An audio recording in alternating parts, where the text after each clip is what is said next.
Hello there.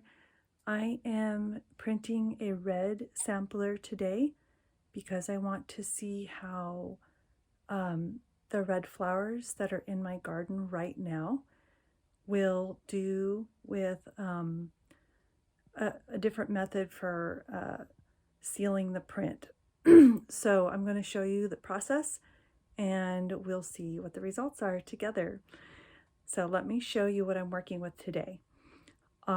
It is January and I live in Southern California at about 2,600 foot elevation. So we do get some freezing temperatures. We've had like 2 or 3 frosts now.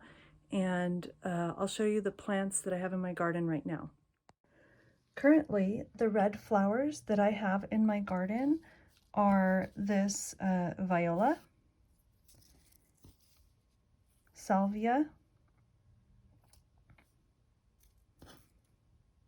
barberry, and this one lone carnation. I probably won't get any more until spring. Anyhow, the salvia and the barberry are hanging on, and the violas love winter in Southern California. So let's see what these do in printmaking. I'll be printing on this cotton muslin. It's a bleached muslin and it has been scoured and then mordanted with alum.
So let's go over our results. You'll notice probably first of all that the front and back of this viola printed quite differently, and some plants just do that. So in your printing, you may or may not want that, and you'll want to plan accordingly. Also, you'll notice that this turned a much deeper shade than what it started out as. I really like this warm, vibrant red that came from the barberry leaf. It varies from time to time what kind of red you get from it. Sometimes it's a little cooler. I feel like some of the greens are coming through in here. And again, you can see places where, you know, the front to the back of the leaf printed differently. And that adds a little bit of texture to this print, so that's nice. The salvia gave us a nice cool red, and I really like some of these areas where it blended with the this this section right here and gave us kind of a rusty color. That's kind of fun. And then this carnation also shifted color a little bit to more of a purple. So I think we got some nice colors in here, but you can see that it's very difficult to get a true bright red. It's something I'm still searching for, and these are the best ones I've found so far. Now, I'd like to see how these colors hold up to washing and heat after I apply this transparent base. This is used in screen printing to extend a color, but it's clear, so that's useful for us for maintaining our colors, and it's made for use on fabric to help seal the inks. So I want to use it here to seal our prints. So I'm going to let this dry for a bit, and then I'll come back and apply the transparent base, and then we'll heat set it, dry it, and wash it. Okay, I'm back to apply this base to the print. I've gone ahead and kind of scraped off some of the little bits of plant material that was still on this. And now I'm going to just flip this over to the back side because I'm a little concerned that I might smear the colors if I do it from the front.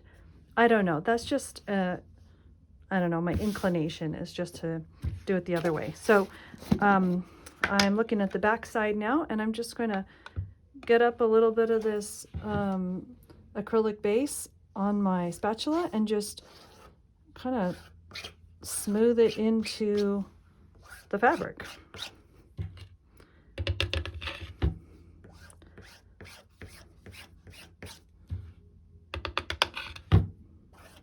I want to go over it a few times to make sure I have good coverage and that I'm kind of working this medium into the fibers of the fabric so it's like fully penetrated.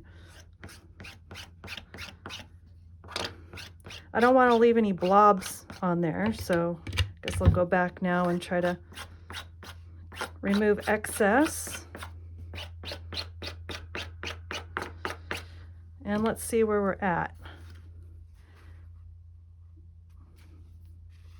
I feel like I might have missed a little bit here. I can see that some of the color is starting to bleed from the moisture of this medium.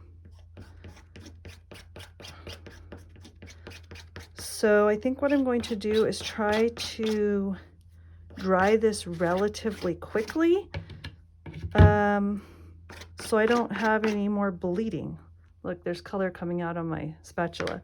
So I'm actually going to go set this on a little heater that I have in my studio and see if I can kind of get this to dry quickly. Here's the print drying on my old oil heater. I don't have it on a real high setting right now, so hopefully the heat won't damage the prints, the colors in the prints. Okay, this print is mostly dry, and I can see that the colors have shifted somewhat on this barberry and on the salvia. And also the salvia has had some bleeding.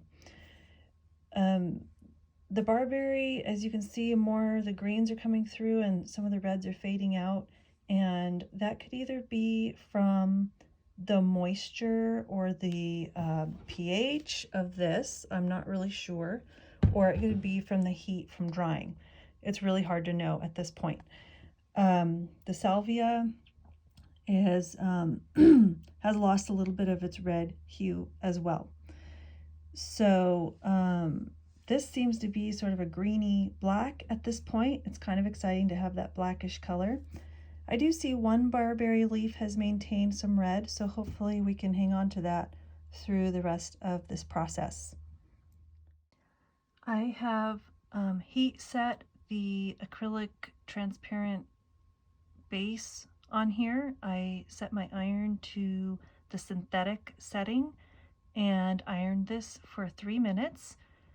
So now I'm ready to wash this and see how it comes out. This piece has now been washed and dried. I dried it by rolling it in a towel and then taking it to the iron and just ironing out the excess moisture on a low setting again. You can see that the barberry has lost its remaining bits of red. The salvia held up some red. This print didn't come out particularly clear, so it kind of has a watercolor effect.